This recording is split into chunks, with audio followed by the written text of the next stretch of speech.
Y hoy vamos entonces a trabajar un poco a partir de uno de esos ejemplos que dimos la semana pasada, como para pensar un poco las posibilidades del grafismo y la textura, que es un poco los procedimientos que ustedes van a estar trabajando en estas semanas en relación a sus propias imágenes.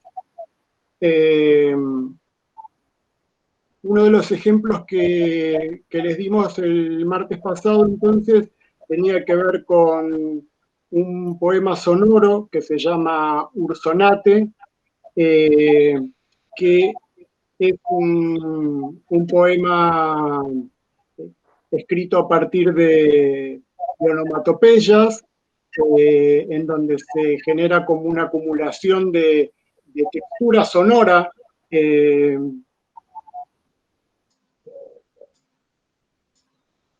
Perdón, insisto de vuelta en si pueden como cerrar los micrófonos, porque yo por lo menos escucho como un poquito de ruido, si es posible, ¿no? Pero igual veo que están todos. Bueno, perdón.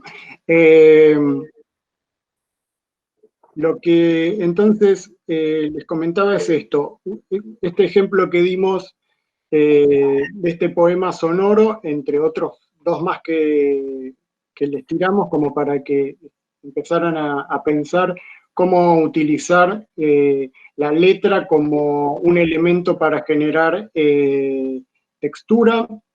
Fue hecho por un artista alemán que se llama Karl Schwitters, que se llamó Karl Schwitters.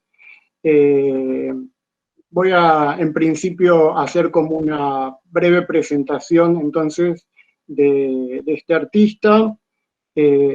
Me parecía que, bueno, en principio les cuento esto como una curiosidad, ¿no? Pero un poco al hacer este trabajo, uno lo que hace es como básicamente relevar los datos que ya existen en Internet, y pensaba, bueno, en un punto que es algo que tranquilamente pueden hacer ustedes sin necesidad de que yo se los esté contando, pero en el transcurso de estar levantando como algunos datos, como por ejemplo que Schwitters fue un pintor, escultor, poeta y diseñador gráfico que nació en la ciudad de Hannover en 1887 y falleció en Inglaterra en 1948, a los 60 años. Empiezan a haber cosas interesantes que yo voy descubriendo y bueno, me interesaría como compartirlas brevemente con ustedes. Schwitters fue parte del movimiento Dada en Berlín. Supongo que por ahí, aunque no lo hayan estudiado todavía en la facultad, el dadaísmo, la palabra Dada les resuena en algún lado. Qué sé yo, para mí fue como, me acuerdo,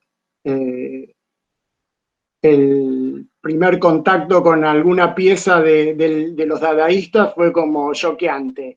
Me pareció como realmente como algo descarado el uso de los elementos, y en un punto me fascinó a temprana edad, y ahora que volvía un poco sobre la historia de Schwitters,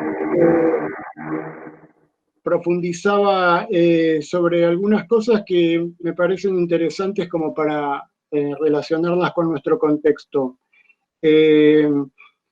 El grupo Dada es un grupo que surge en 1916 en la ciudad de Zúrich, en Suiza, en un lugar que se llamaba el Cabaret Voltaire. Uno de sus iniciadores se llamó Hugo Boll, al que después se sumó un exiliado rumano que se llamaba Tristán Tzara, y en 1918 se redacta el primer manifiesto, que sería como una carta de principios del movimiento dadaísta. Y yo me preguntaba, ¿qué hacían en Zúrich estas personas, no? Porque, digamos, si una ciudad hay donde no pasa nada en Europa y en el mundo es Zúrich, en el país donde tampoco pasa nada, que es Suiza. Pero ahora, volviendo a chequear las fechas, me pareció como muy interesante darme cuenta que todas esas personas estaban ahí escapándose de la Primera Guerra Mundial, o sea, eran exiliados.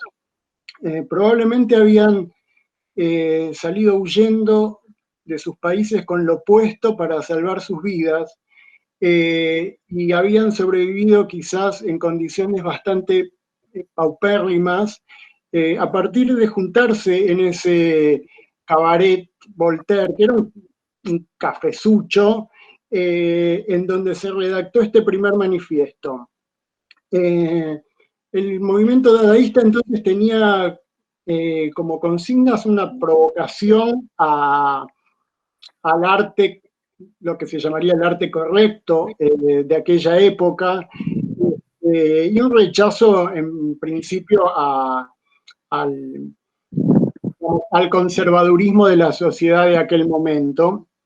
Ese movimiento que surgió en el Cabaret Voltaire, que vale la pena mencionar que era observado como muy de cerca por algunos agentes como de seguridad para ver qué actividades se hacían ahí, y a la vuelta de ahí, a pocos metros, estaba también exiliado Lenin. Bueno, de ese primer movimiento que surge en Zúrich, cuando se termina la guerra, algunos de los miembros de Dada van a Alemania, vuelven a Alemania y arman el movimiento dadaísta en Berlín.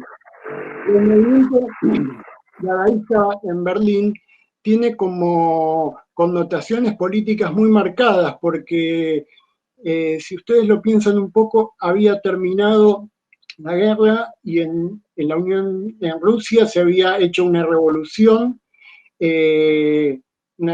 socialista, y en Alemania, que había finalizado la guerra en unas muy malas condiciones, se empieza a generar un clima de convulsión y de agitación social, en donde el movimiento Dada forma parte con activismo político muy claro, porque estaba mayormente integrado por comunistas y anarquistas.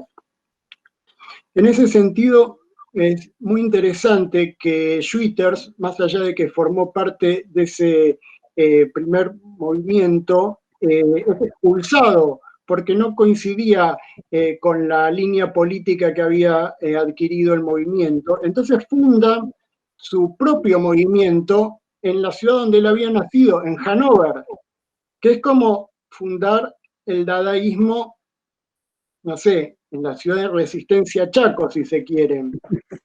Hannover era una ciudad como muy chiquita, y es una reacción como verdaderamente dadaísta lo que hace. En esa nueva fundación que hace oponiéndose al grupo berlinés, él se declara como abiertamente apolítico. Una de las cosas que hace es como generar una publicación que se llama la revista Merz. Podemos ir, Mabel, a ¿A esta o la que sigue? la que sigue, después volvemos Ahí está. a Dale. Esta es algunas de las, bueno, la imagen que está a la izquierda es una tapa, la tapa del número 11. A la derecha tienen como varias tapas de números anteriores y páginas de la revista, como para que vean un poco en qué consistía el diseño de la publicación. Me pareció interesante como rescatar algo que Carl Schwitters comenta en una de estas publicaciones, en función de esta línea apolítica que pretende tomar, que es que dice: el artista no es proletario ni burgués, y prescinde de la organización social. Bueno, esta publicación tiene una vida bastante larga, creo que se inicia alrededor de 1919, cuando él se instala nuevamente ahí en Hannover, y dura hasta, bueno, esporádicamente hasta la década del 30, con una frecuencia muy aleatoria. Lo que me pareció interesante, un poco también indagando como en la biografía de Schwitters, es que más allá de esta independencia política que él había planteado y que probablemente le haya posibilitado seguir vivo, porque en realidad al grupo dadaísta de Berlín fue bastante mal, si tienen en cuenta algo que también un poco descubrí o caí en la cuenta haciendo esta investigación para poder presentar hoy a nuestro referente. En el año 1919, tras la guerra y tras una crisis económica y social bastante pronunciada, que es la que mencionaba antes en Alemania, se genera un proceso democratizante de derecha, que no sé si les resonará de alguna manera, que es el que da lugar a una nueva constitución, y es lo que da lugar a lo que se conoció después como la República de Weimar. Bueno, ese proceso democratizante desactivó es una palabra como un poco aséptica para decir que de alguna manera aniquilaron a todos los movimientos como de izquierda que estaban como en ese momento intentando como generar un cambio político. Y me parecía algo interesante porque venimos hablando de la Bauhaus como un referente, ¿no? Un referente también para nuestra universidad, y me parecía interesante pensar que es el mismo año donde se funda la Bauhaus. O sea que la Bauhaus bien podría ser la consecuencia de un proceso de ordenamiento. Bueno, Schwitters, como les contaba antes, logra irse de ese epicentro de tanta agitación social, y genera un par de obras que son como muy, muy curiosas. Por un lado, ahora sí te pido, Mabel, volver al anterior. Trabaja con una técnica que había como ya visto de otras vanguardias artísticas como el cubismo. Él trabaja intensivamente con el collage, que es lo que estamos viendo acá, y me parece que estos dos ejemplos que seleccionamos de alguna manera les puede como permitir a ustedes pensar sus propios trabajos en relación a esto que estamos planteando de los niveles de textura y de trama a partir del grafismo, ¿sí? Acá claramente son elementos que ya tienen incorporada una textura, que ya tienen un color o un valor de gris, pero la combinación de estos elementos empieza como a generar estas relaciones como de espacio sugerido, que es un poco lo que estamos intentando que ustedes recuperen con el uso del grafismo, ¿sí? Es una técnica diferente que la que están ustedes empleando, pero me parece que vale la pena como para ver cómo esos fragmentos de papel empiezan a generar situaciones de transparencia, situaciones de juxtaposición que permiten como recomponer un espacio visual. Entonces les contaba esto, volviendo a la vida de Carl Schwitters, que me pareció como súper interesante. Él genera dos obras que le llevan prácticamente 10 años cada una. Una se llama Merzbau, y es un antecedente a la instalación artística, ¿sí? A trabajar sobre un espacio determinado, tomando el espacio, y es una obra que no es ni más ni menos que una acumulación de desechos, ¿sí? De desechos que él junta de la calle, de desechos que son cosas de sus propios amigos, que también eran artistas, y los va de alguna manera componiendo en una especie de escultura que termina ocupando toda la casa donde vive Schwitters. Me parece un dato como muy interesante de alguien que se autoexilió de un proceso tan complejo como el que se estaba viviendo en ese momento en ese país, y que fue una obra de eso, que le llevó prácticamente 10 años de laburo, hasta que ya no tenía más espacio físico para seguir expandiéndose. Es una obra que se destruyó en 1944, probablemente con los bombardeos de la Segunda Guerra. Y la obra que sí sobrevive es, ahora te pido ir a la última imagen, Mabel, es este poema sonoro que nosotros les compartimos un video.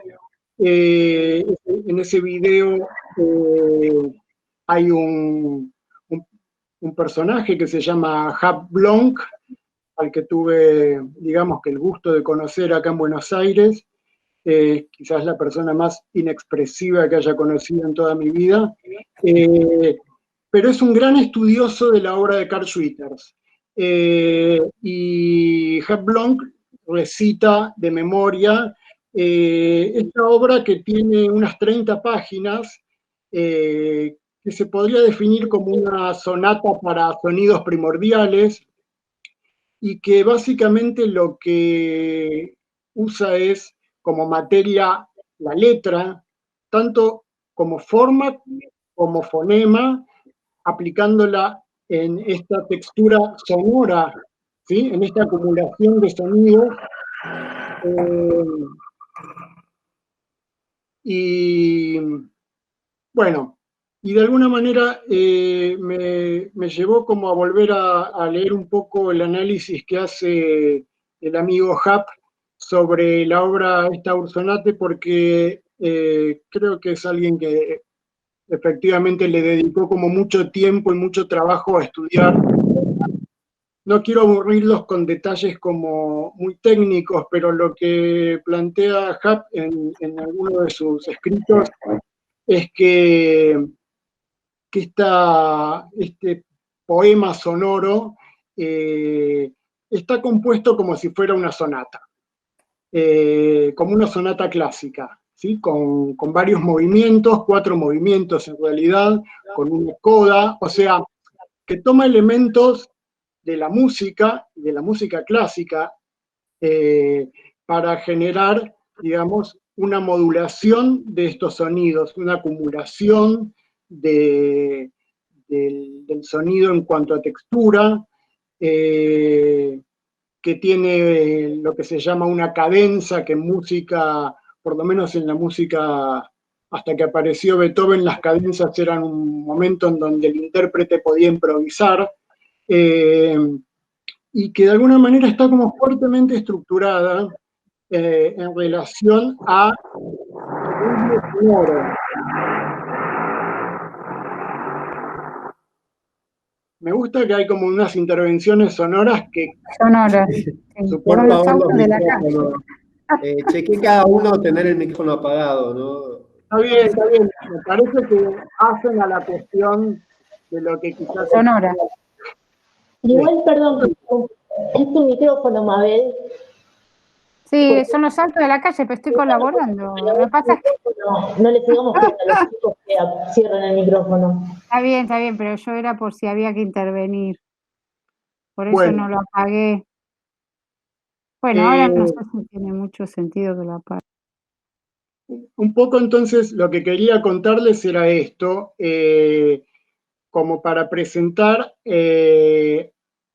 uno de los ejemplos que les pasamos el martes pasado y contarles un poquito más en profundidad, bueno, el trasfondo de la obra que quizás escucharon, interpretada por Jaap Blonk, y que quizás empezar a pensar ese puente entre la acumulación temporal de un gesto, que puede ser sonoro o puede ser gráfico, y cómo eso empieza a posibilitar la composición de distintos planos o niveles de lectura. Yo diría que lo mío ya está. Buenísimo. Yo quería agregar algunas cositas muy poquitas, pero a fin de aprovechar este interesante movimiento de Omar hacia el problema de la textura y el grafismo. Me gustaría ensayar en relación a lo que vimos hoy algunas pequeñas precisiones sobre qué es un grafismo, que no me parece algo en principio elemental, ¿no? En primera instancia, creo que todos usaron la palabra, en el grupo por lo menos Omar, Gisela y Gabriel la introdujeron claramente, y me gustaría que esa palabra la agendáramos porque vamos a trabajar con ella mucho. Grafismo es, en primera instancia y por definición, un gesto, y amerita preguntarse qué es un gesto, sobre todo en un espacio gráfico, ¿no? Una definición técnica de gesto es lo que uno asume y soporta en una repetición. El gesto es lo que uno asume y soporta en una repetición, y agrego una palabrita más, como insistencia ritual.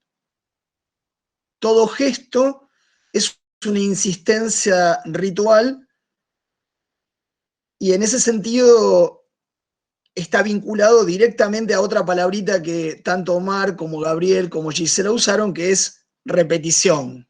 Es decir, que un grafismo es un gesto que insiste ritualmente y repite algunos elementos. En principio me parece que ahí tenemos una primera aproximación, pero eso abre una segunda aproximación un poquito más complicada, y es que la historia de la palabra grafismo proviene de una oscilación entre escribir y dibujar. Es decir, que el grafismo es la duda exacta entre quien escribe y dibuja, o entre quien escribe y hace figuras. Por lo tanto, el gesto del grafismo, como insistencia ritual y repetición en la duración temporal, es siempre una duda entre escribir y figurar, entre modular y variar. Ahí aparecen una serie de palabras con las que, por ejemplo, en el grupo de Omar, Gisela y Gabriel se corrigieron algunos trabajos. La palabra seguir un módulo con el gesto o producir una variación en el módulo a través del gesto. Esto significa entonces que grafismo supone una línea, un uso de la línea, un uso del ritmo, que está muy vinculado a lo que Omar llamó cadenza en la historia de la música, y la creación de un espacio o un espaciamiento.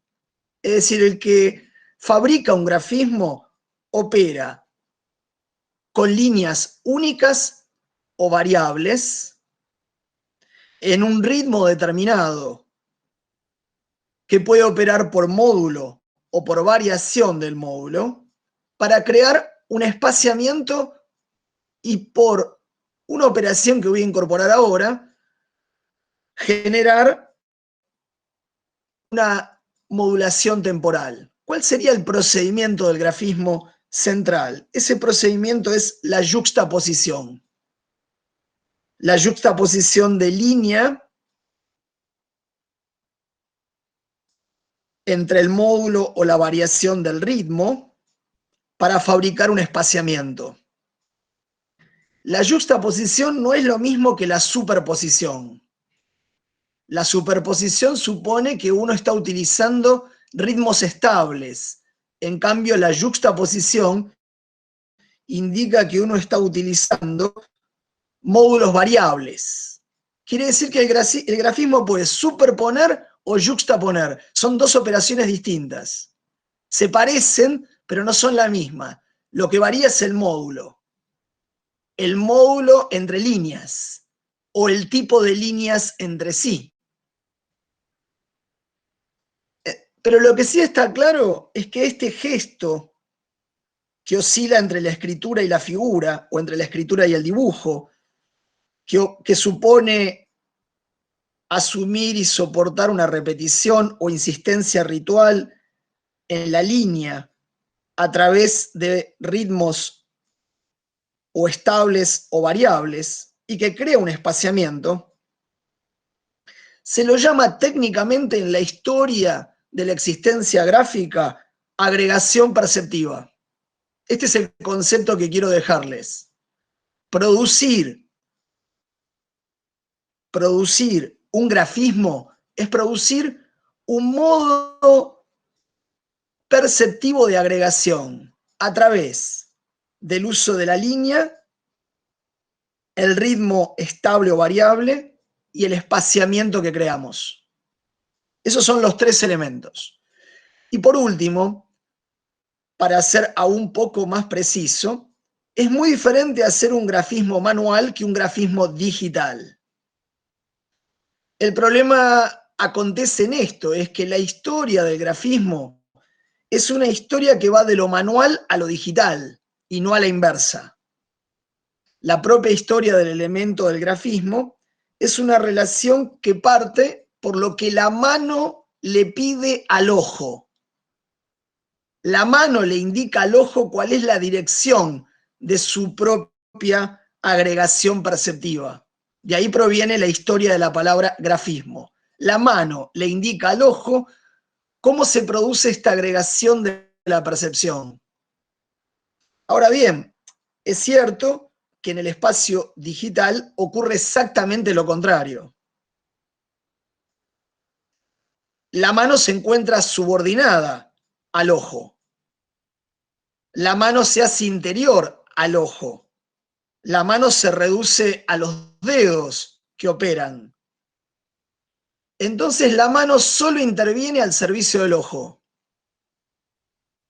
para escoger formas visuales puras. De este modo, uno podría decir que la subordinación de la mano al ojo es lo que permite entender la creación de lo que estamos trabajando hoy, un espacio ideal con un código óptico preciso. Pero eso es puramente visual. El grafismo es una historia manual que siempre está defendiendo un concepto importantísimo de toda la historia del arte occidental, que es el concepto de lo áptico. Cómo la textura produce tactilidad para dirigir al ojo a percibir algo. Por lo tanto, la textura es una tactilidad manual que produce agregación perceptiva por línea, ritmo y espaciamiento para dirigir al ojo a percibir una modulación temporal.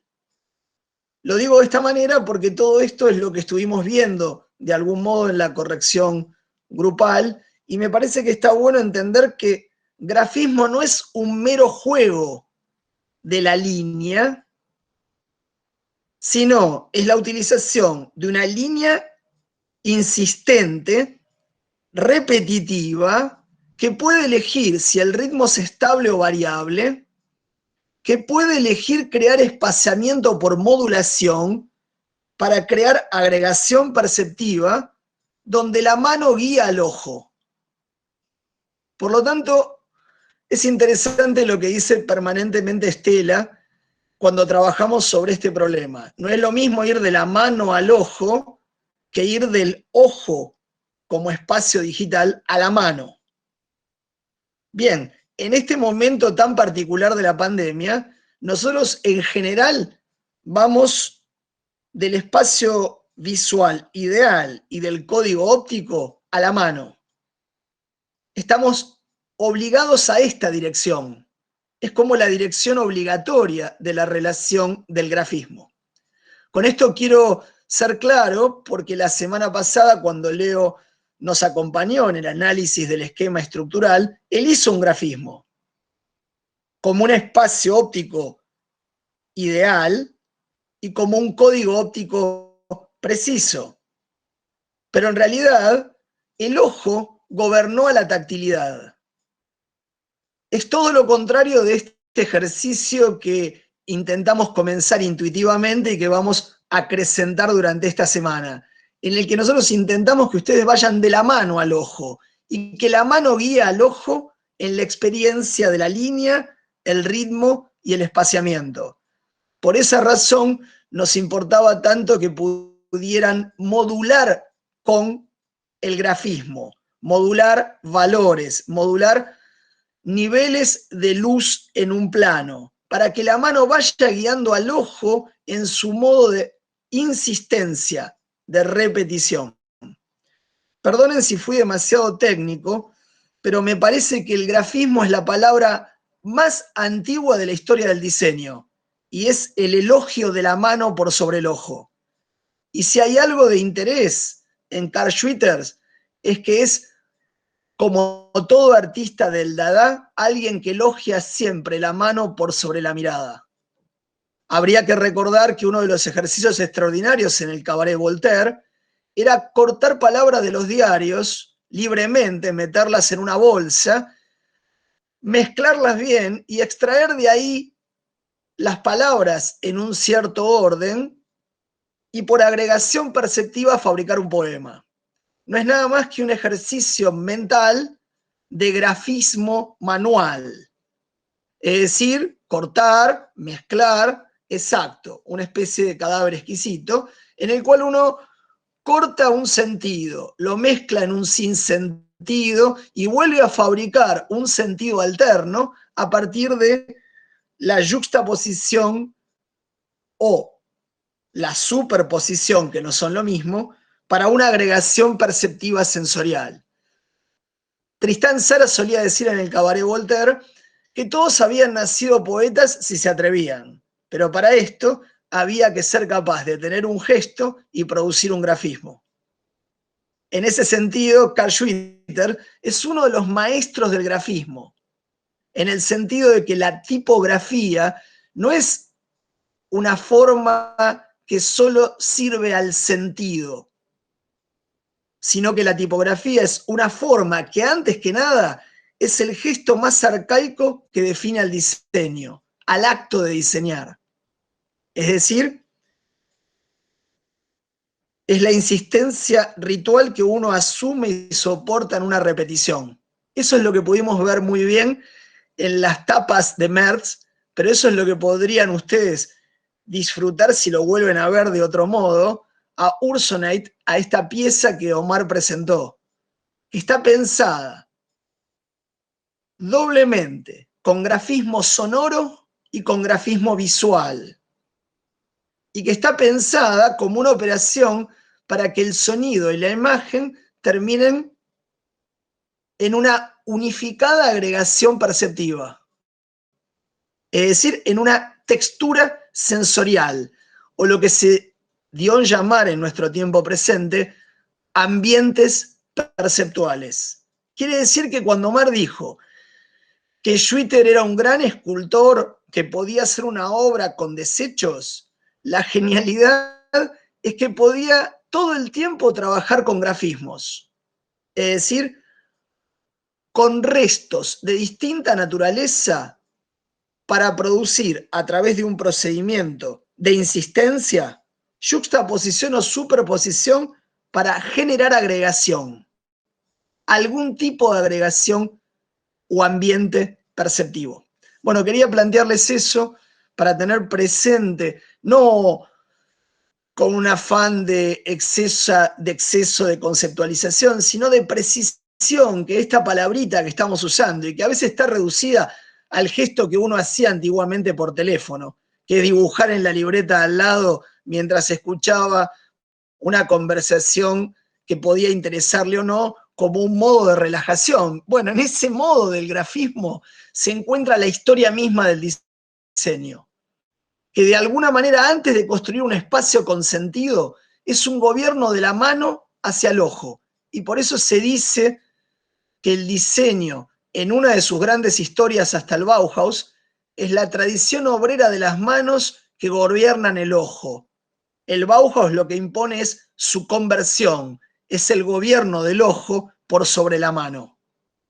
Y a partir de ahí hasta la escuela suiza, la historia de nuestra universidad es pensar con los ojos y no pensar con las manos.